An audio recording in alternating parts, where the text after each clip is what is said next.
Welcome to the Den of Tools. Howdy ho, guys and gals. It's Jeff. Now Red today, but we're doing a teardown on the Flex 24 volt impact driver. This is the top of the line model.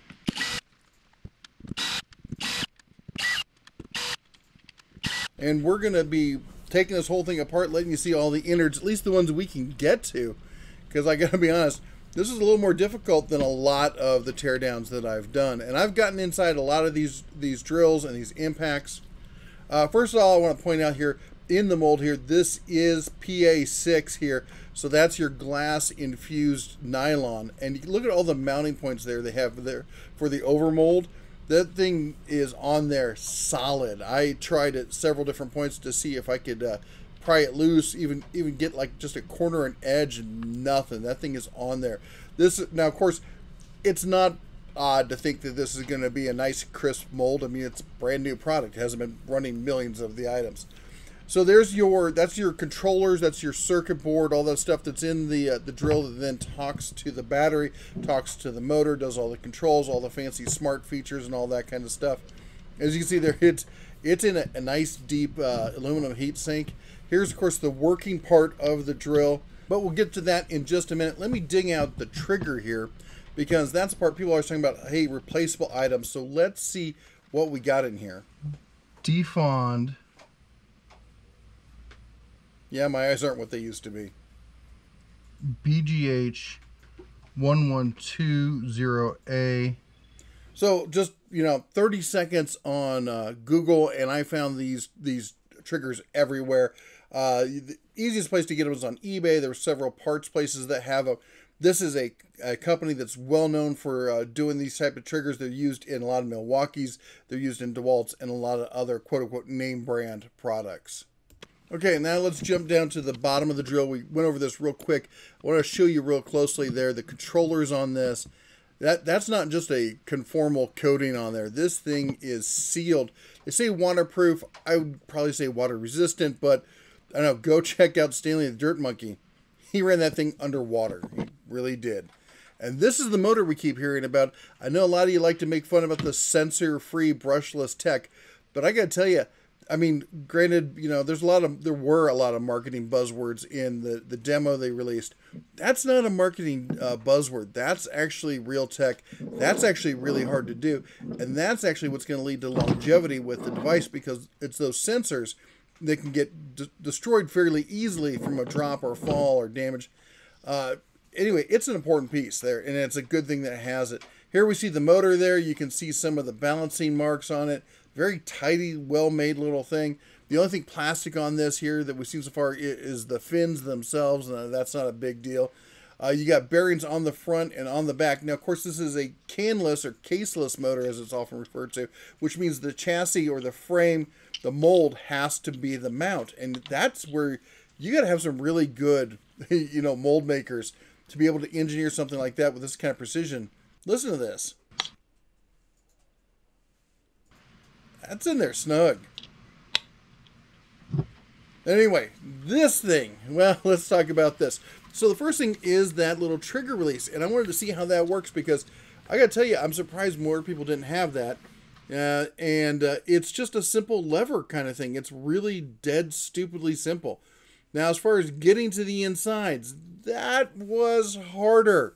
In fact, so hard we didn't do it. I tried, but let's take the front off, and I'll show you the device for releasing the collet there. As you see, that's the pin just fell out there.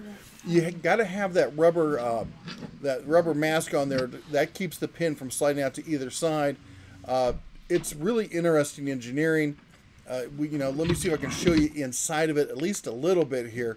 As I said, not able to get inside this thing, and I think the reason is, I think it's designed that you need a special kind of tool or something to lock it up to access these 4 points to either lever it off or unscrew it. If you've got an idea how to get this thing off without destroying the impact, I would be interested in hearing. I've still got tests to do on this thing, so I didn't want to quite destroy it just yet. But if you can figure out how to get in this thing, let me know. I want to hear it down in the comments. A lot of good grease packed in there. All metal gears, as you can see. Great design. You know, putting this thing back together, it actually went together stupid easily. It was nothing putting this thing back together. Pop the motor in there and right into the planetary gears. And then I got to getting it back in its chassis there in the frame was the easiest I've had on any of the teardowns I've done. I was really surprised. The hardest thing to get in was the little light at the bottom. It did not want to go back in. But we got the whole thing back together here. And, you know, snap on the case there. Again, it was dead simple, you know. And the real question is, once you get all this done, will it still work?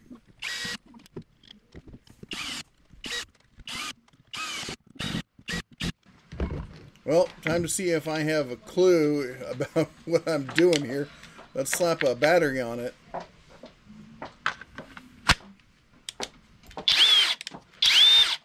Okay, that's the Flex Impact. Again, this was the top of the line model. Let's jump over and take a look at the batteries real quick. See what they're going to do for us. So this is your standard battery. It comes in the base combo kit kind of stuff. Philly Fixed did a comparison on that. We're comparing it against the 8 amp hour battery. Now the big difference with the 8 amp hour battery, instead of having 18 650s, that's the little purple one there, this one has 21 700s. Now it's a bigger battery. The bigger batteries, the bigger cells give you more juice, and that's why they throw it in there. Otherwise, this battery would be much bigger, because you're not talking about just an 8 ampere battery. You're talking about a 24 volt 8 ampere battery, which means one more cell per bank of batteries there. Interesting battery design here like this. Again, we got the PA6 in there. You can hear the glass in the nylon. And I don't say plastic, it's actually a nylon impregnated plastic. And we can see here that it's sealed to be water resistant here. Okay. Oh my gosh, what shall I ever do? I can take applications. If you're looking for a new Mrs. DeBear, no, I kid. You can just email them to me. Nope, I'm going to stay alive. Anyway, I really liked the setup on this battery.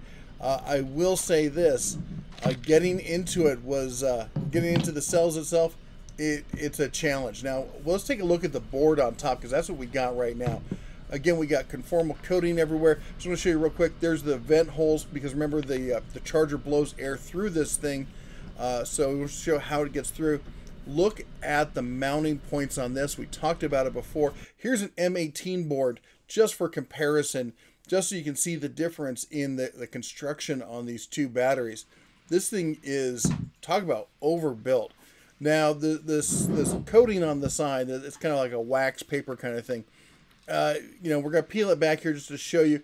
I tried to get into this thing, and I'll show you me trying to get into it. But again, I've got more work and testing to do with this, so I didn't want to damage it. Now remember, these aren't solder points on here, they're weld points. I don't have a battery welder, so prying these off here, maybe I should get one at some point. What do you think? Anyway, I just want to show you the internals as we can here. It looks like they're these Samsung cells right here. Again, 21 700s. Really robust build there. Look at all the weld points on it. You know, you got 4 in each cell. You got nice big bus work there. The case itself is solid as a rock. That's where you got your thermal protection and coatings in there to help disperse heat and whatnot. And it went back together stupid simple. But again, this is as far as I want to take it at this point until we get some further testing done and I can risk destroying this thing. I didn't see any way to take this thing apart without literally taking it apart. Well, there you go. There's your teardown on the impact and on the battery here. If there's any parts you think we missed, let me know down in the comments. Again, I guess we got to test it, make sure it works.